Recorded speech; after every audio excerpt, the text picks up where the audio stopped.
Hello everyone, today we are going to discuss data communication module number 3. So in this module we have 3 chapters. So the first chapter is bandwidth utilization. Let us see what is bandwidth. So bandwidth is capacity of a channel to carry the signals, and in order to achieve bandwidth utilization we are using a technique called multiplexing to share the given bandwidth among multiple users. In order to carry the signals, we must have the bandwidth greater than the links available. Depending on this, we have major 3 categories of multiplexing: frequency division multiplexing, wavelength division multiplexing, and the time division multiplexing.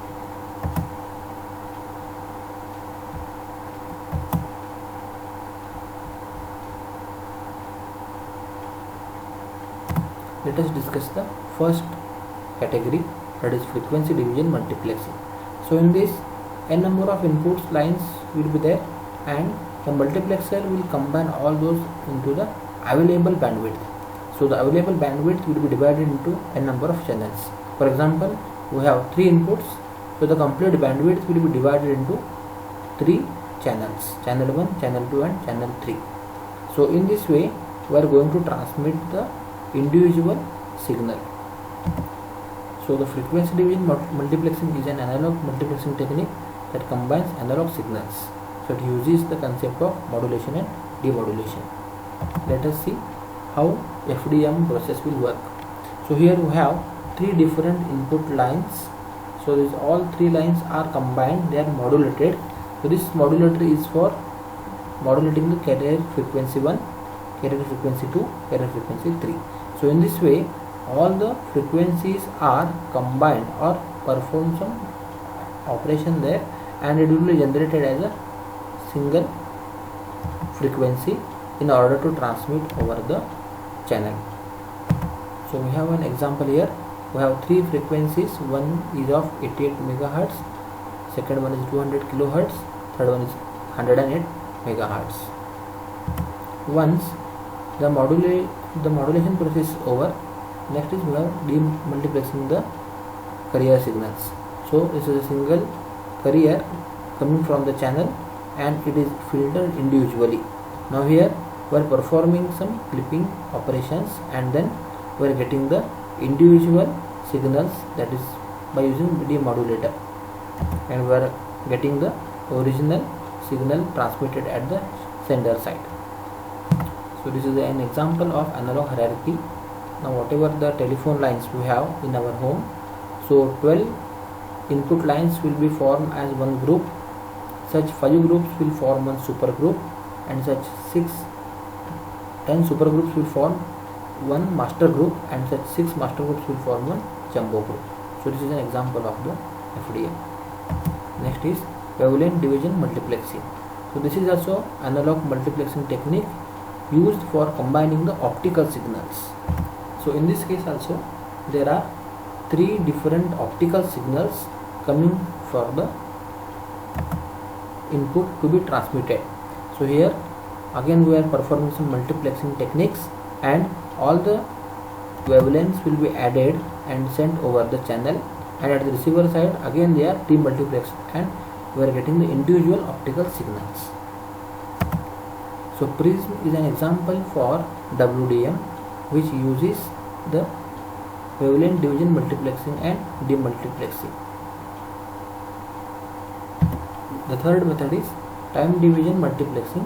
So this is a digital multiplexing technique for combining several low rate digital channels into high level channels. So in this case the n number of users are sharing the bandwidth at a time. The complete bandwidth is given for a single user at a time. For example, the user 1 will be getting the bandwidth at the first time slot. For the user 2, the bandwidth will be allocated for the second time, and so on.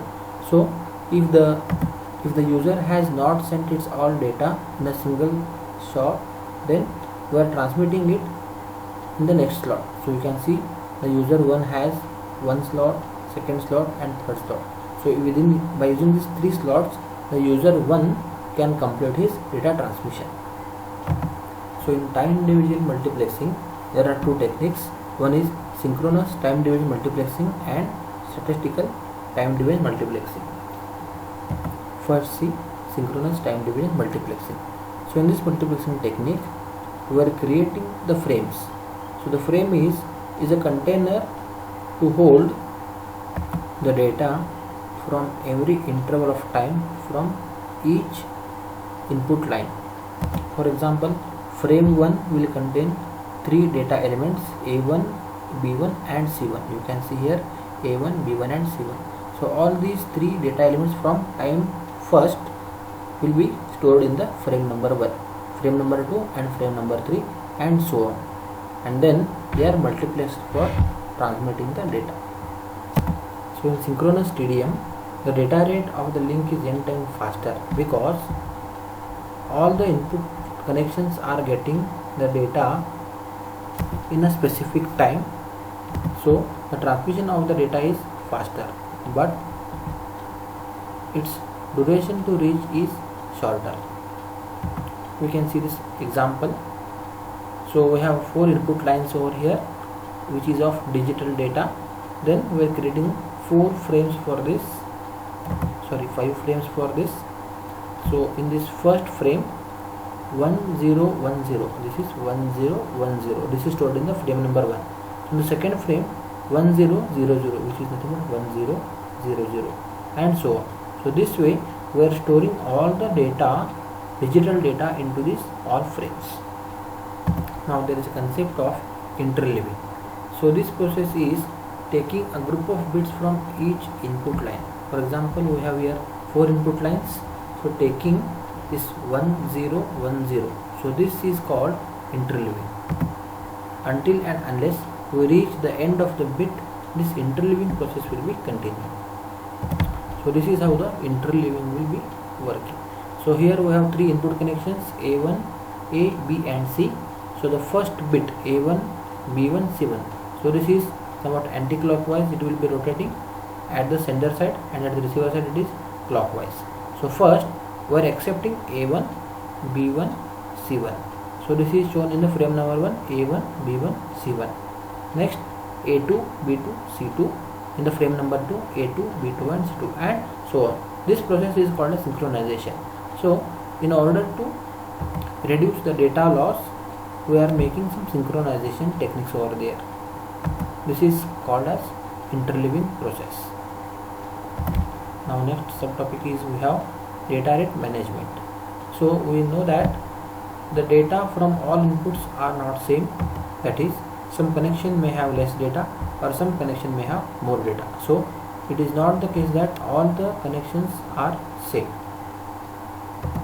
Some links may have some slower data rate, some links will have some faster data rate. Now depending on this, there are 3 categories of data rate management. The first is multi-level, multi-slot and pulse stuffing. Now let us see all these techniques one by one. So the first one, multi-level.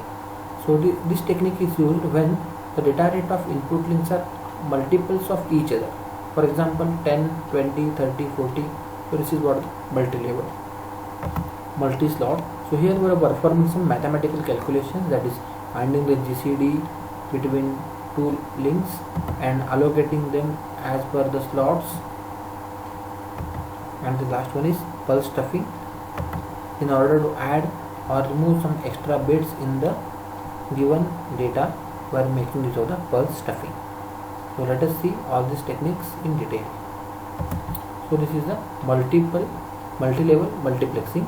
So here all the inputs are capable of carrying 40 kilobits per second, that is A, B, C and D. So in this A, we don't have a 40 kilobytes data, we have 2 sets of 20 kilobytes data. So I am combining these two. Again, this is one of the multiplexing technique and I am producing the 40 kilobits. So all my inputs will be of same size. This is called multi-level multiplexing. Next is a multiple sort multiplexing. So this is a reverse process. There we have used multiplexing. Here you can call This is a demultiplexing. So I have one input of 50 kilobytes and other rest are 25 kilobits. So I will just split this 50 kilobytes into two different inputs, that is 25 each. So now all the inputs will become 25 kilobits per second, and then I am going to multiplex all these inputs in a channel. And the third technique is pulse stuffing. Now the input signals of 50 carrying 50 kilobits per second, and here I have only 46 kilobits. So I need to add there 4 extra kilobits per second, and this will make 50 kilobits per second. So these all things are added, and this is called as pulse stuffing. So synchronization.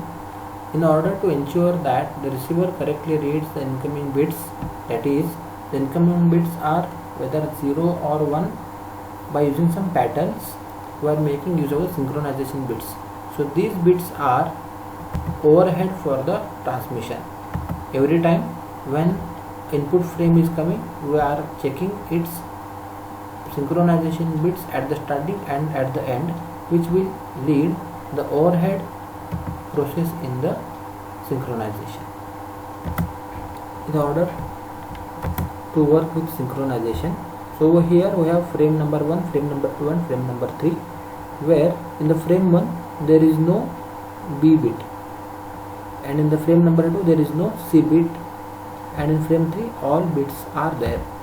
So in such case I am assigning frame number 1 as synchronization pattern as 1, frame number 2 the synchronization pattern as 0, and frame number 3 the synchronization pattern as 1, that is appending 1 0 1 0 and so on. So this exceeds the overhead of the synchronization. Next is insufficient use of bandwidth. So sometimes we don't have the data to transmit at some input links. For example, there are 3 input links. In the first input link there is a very less data, where in the input number 2 and 3 there are more data present to be transmitted. What happens?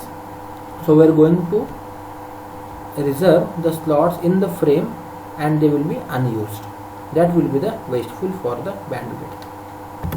So this figure will show the input link A has some 3 data, input connection B don't have data, input C has only 2 bits, and input D has 3 bits. So reserving some data in the frame number 1 is keeps the similarly in the frame number 2 it is reserved but there is no data. Similarly in the frame number 3 again there is no data for input B. So this is what the wasting of frames or insufficient utilization of the bandwidth. So this wasting of the bandwidth can be overcome using the statistical TDM.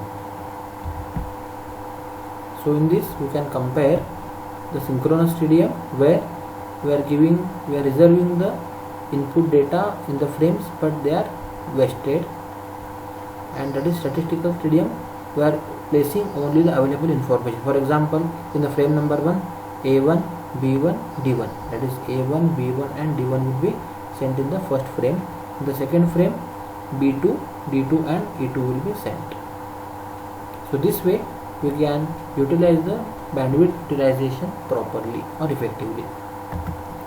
So this is all about the first topic, multiplexing. If you have any doubts, please ask. Thank you.